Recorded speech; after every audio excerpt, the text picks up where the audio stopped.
आज हम बात करेंगे गाइज टाटा मोटर के ऊपर। टाटा मोटर की भी बात करूँ तो इस कंपनी के अंदर पहले इतना कोई खास जो कंपनी के अंदर इतना रिटर्न भी बनते हुए नहीं दिख रहा था, और कंपनी का जो मैं बात करूँ तो प्रॉफिट, नेट प्रॉफिट है, वो भी एक प्रॉफिट में भी हमें गिरावट ही देखने को मिल रही थी। और कंपनी का जो आपने रिटर्न तो देखा ही होगा, रिटर्न भी आपको इतना कोई खास बनते हुए नहीं दिख रहा था। लेकिन अभी धीरे धीरे मैं बात करूँ तो इस कंपनी का जो अंदर सुधरते हुए देखने को मिल रहा है। जब इस कंपनी ने इलेक्ट्रिक व्हीकल के अंदर एंट्री की, उसके बाद कंपनी का जो प्रॉफिट है वो भी बहुत ही अच्छे से सुधरने लगा है। और कंपनी के अंदर जो रिटर्न की मैं बात करूँ तो वो भी बहुत ही अच्छे से इस कंपनी के अंदर रिटर्न है वो भी बनते हुए देखने को मिल रहे हैं। अभी मैं बात करूँ तो एक साल के अंदर इस कंपनी के जो रिटर्न की हम बात करते हैं तो 52% का रिटर्न दिया है एक साल के अंदर। और 5 साल की मैं बात करूँ तो 5 साल के अंदर ऑलमोस्ट 2 गुना पैसा किया है इस कंपनी ने। लगभग 187% का रिटर्न देखने को मिल रहा है 5 साल के अंदर।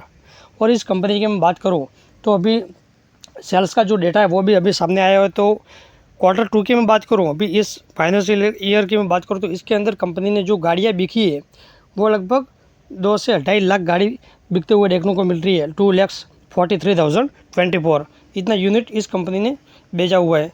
इसमें से मैं बात करूँ तो जो पैसेंजर व्हीकल है उसमें से जो यूनिट है वो 1,04,000 है, और जो कॉमर्शियल व्हीकल है उसके अंदर मैं बात करूँ तो 1,38,000 यूनिट है वो बिकते हुए देखने को मिल रही है। और कॉमर्शियल व्हीकल की मैं बात करूँ तो ईयर ऑन ईयर 3% की गिरावट देखने को मिल रही है, और जो पैसेंजर व्हीकल है उसके अंदर ईयर ऑन ईयर 4% की ग्रोथ देखने को मिल रही है, जंप देखने को मिल रही है। और अभी तो मैं बात करूँ तो त्योहारों की जो सीज़न है वो चल रही है, और ज़्यादा से ज़्यादा लोग जो त्यौहार रहते हैं, जैसे अभी नवरात्रि आ रही है, दिवाली आ रही है, तो उनमें मैं बात करूँ तो सबसे ज़्यादा जो गाड़ी है वो इस त्योहारों में बिकती जो सेल्स कंपनी का जो होता है वो दिखने को मिल रहा है ज़्यादा से ज़्यादा। तो अभी और भी जो सामने डेटा आएगा, अभी ये जो इस क्वार्टर का जो अभी तो सितंबर का तो जो क्वार्टर का वो तो डेटा सामने आ गया है, उसके बाद अक्टूबर, नवंबर और दिसंबर जब उस 3 महीने का जो डेटा हमारे सामने आएगा तो उनमें जो कंपनी का जो यूनिट सेल्स है वो ज़्यादा और भी बढ़ते हुए देखने को हमें मिल सकता है। इस कंपनी की मैं आगे में बात करूँ तो कंपनी का जो रेवेन्यू है, क्वार्टरली नंबर है, वो आपको ये जो देख सकते हैं इधर, वो भी बहुत ही अच्छे से बढ़ते हुए देखने को मिल रहा है। और मैं बात करूँ कंपनी का जो नेट प्रॉफिट है वो आगे आप देख लेना, वो मतलब कंपनी लॉस में चलते हुए देखने को मिल रही थी, लेकिन अभी लास्ट 3 क्वार्टर से तो कंपनी का जो नेट प्रॉफिट है वो भी अभी सुधरते हुए देखने को मिल रहा है। अभी मैं बात करूँ जून 2023 में भी कंपनी का जो नेट प्रॉफिट हुआ था वो 3,000 करोड़ का देखने को मिल रहा था। मार्च 2023 में मैं बात करूँ तो लगभग 5,500 करोड़ का कंपनी का जो नेट प्रॉफिट है वो हमें देखने को मिल रहा था।